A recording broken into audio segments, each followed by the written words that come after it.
I've said this in a lot of videos, but the reality is I watch romance animes so I can kick my feet. Like, so I can enjoy myself, so I can laugh, so I can smile. And if I want to get like an intense feeling, I watch other things, right? For the most part though, romance animes for me is just enjoyability. I just want to sit here, I want to laugh, I want to have a good time. But I will say there are some romance animes that I've watched in the past that really pull the heartstrings and really prove to me and probably even you that sometimes being in love can absolutely suck. And I want to talk about one anime, literally one anime, because there's countless that you could talk about that, you know, we're talking about like loving somebody and then they end up dying, or loving someone and, you know, something happens, whatever. But this anime for me, right, hands down, and you can tell by the freaking thumbnail, that it really did mess with me. But at the same time, I love the actual main couple or the future main couple in this show. And it has to be Blue Box. Because Blue Box is a freaking masterpiece. Like, genuinely is a masterpiece when it comes to doing almost every single thing you could imagine. But I will say that there's one specific thing that this anime proves to everyone, and that it's being in love with someone that doesn't love you back absolutely reeks. That it sucks to a large degree. Because I will admit, falling in love and feeling that passion, that love, that feeling that you can't feel for anyone else about someone is one hell of a feeling, right? Having that feeling towards somebody is one heck of a feeling. But the reality is, when all those feelings collide, and then eventually you realize, or eventually they say that they don't love you back, or they can't love you back, it honestly crashes down on you like a damn freight train. And it truly does. And it happened with Hina.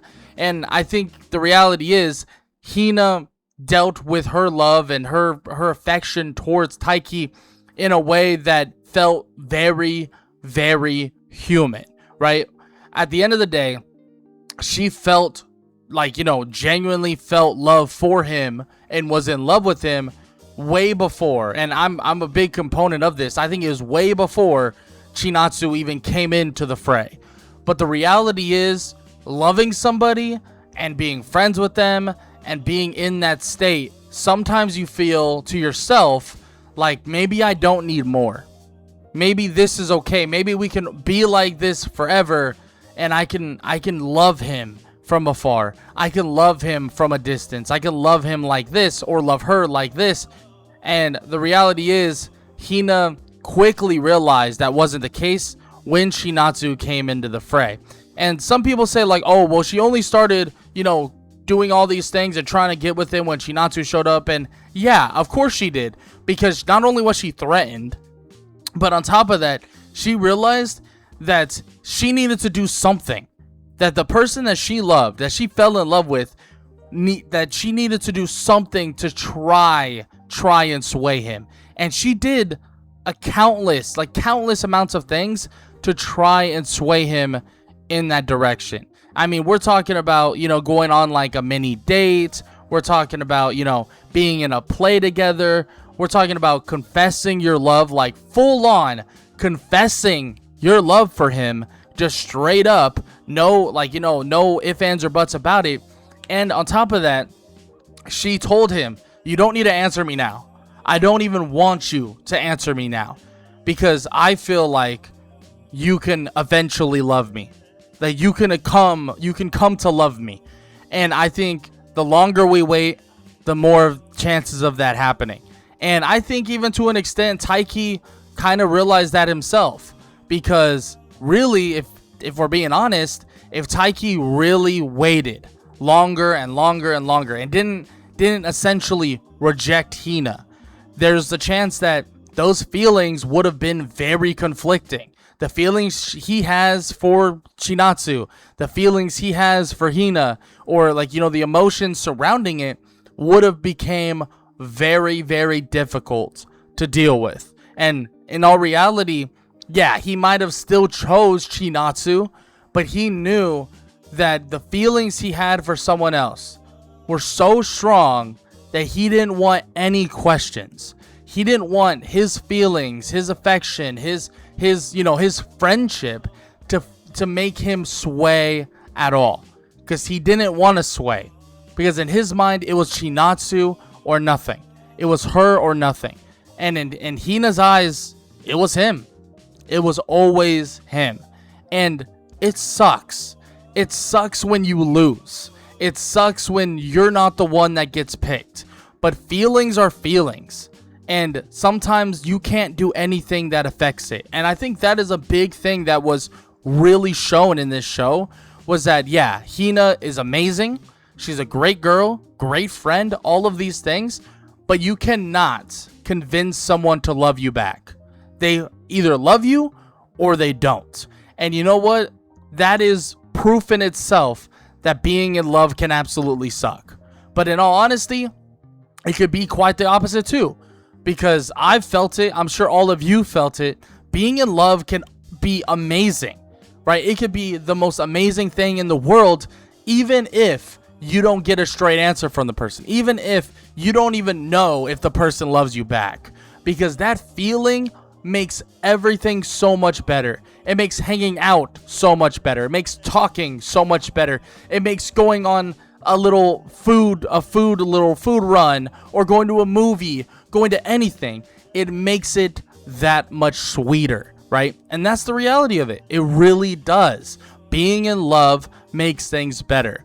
But the thing is, being in love can also make you fall flat on your face. Being in love can make it feel like it absolutely sucks. And being in love can really affect your emotions like you've never thought in your life. Because really, love is such an irrational emotion. It has no rationale. Love is beyond so many other things, right? It's not like you can really feel a thought process around love. Love is just unconditional. Love is just out there, right?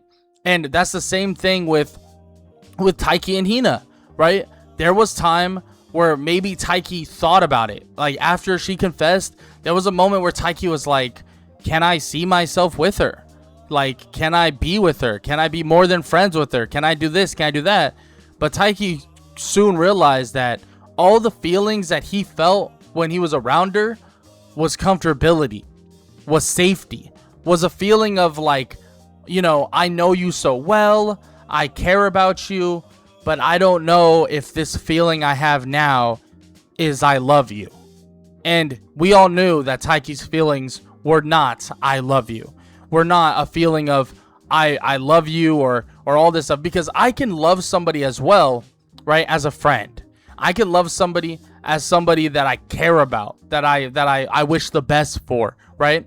And that's kind of where Taiki was. Taiki was essentially trying to figure out if the love or the like or the whatever, the feelings he had towards Hina were the straight up highest emotional, romantical type of emotions, right?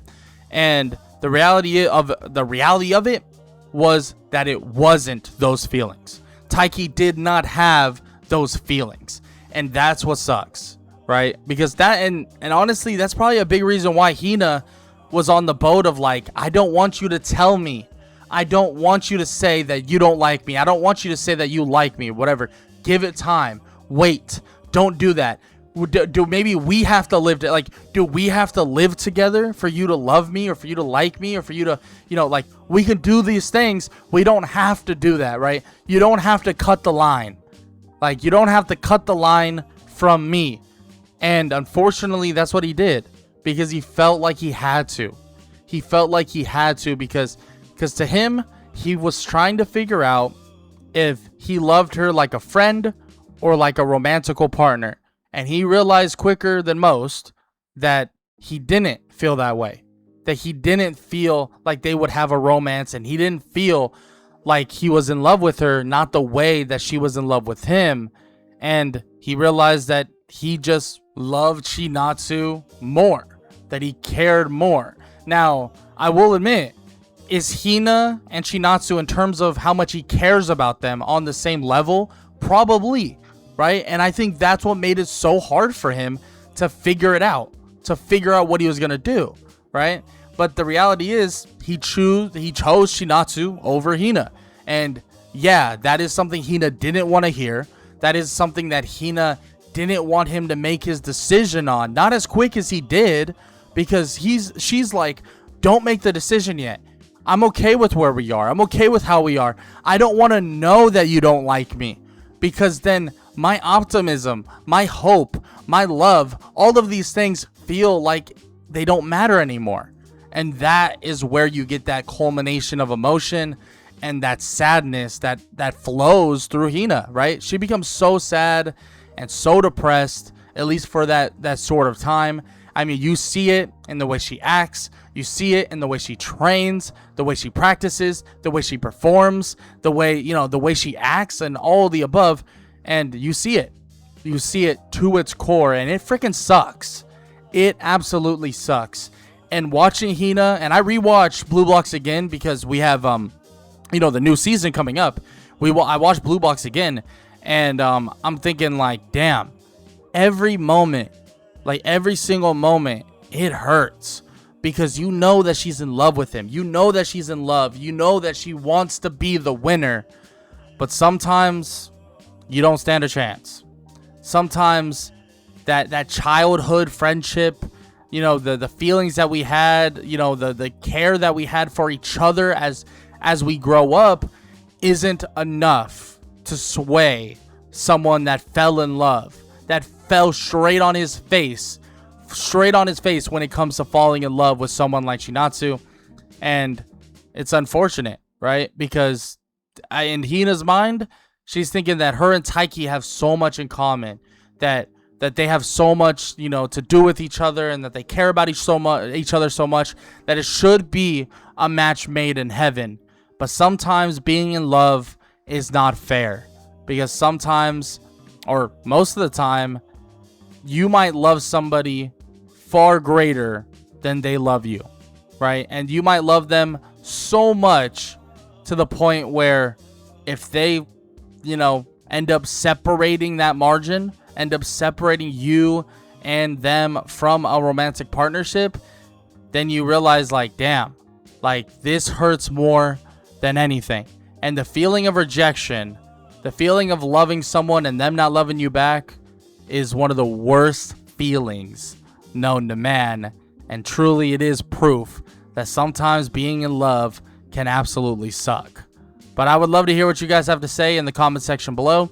I'm sure I'll do a video in the future about proof that being in love can be absolutely amazing. But I wanted to do this video first, since most of my stuff is a lot of happy-go-lucky, upbeat stuff. I thought, hey, we got to talk about this. I want to talk about this. And yeah, I hope you guys enjoyed the video. If you did, please leave a like, leave a sub, leave a comment down below, all that good stuff. I hope you guys enjoyed the video. And if you did, please show your support. I appreciate it. Now, with that said, hope all y'all have an amazing day. Later.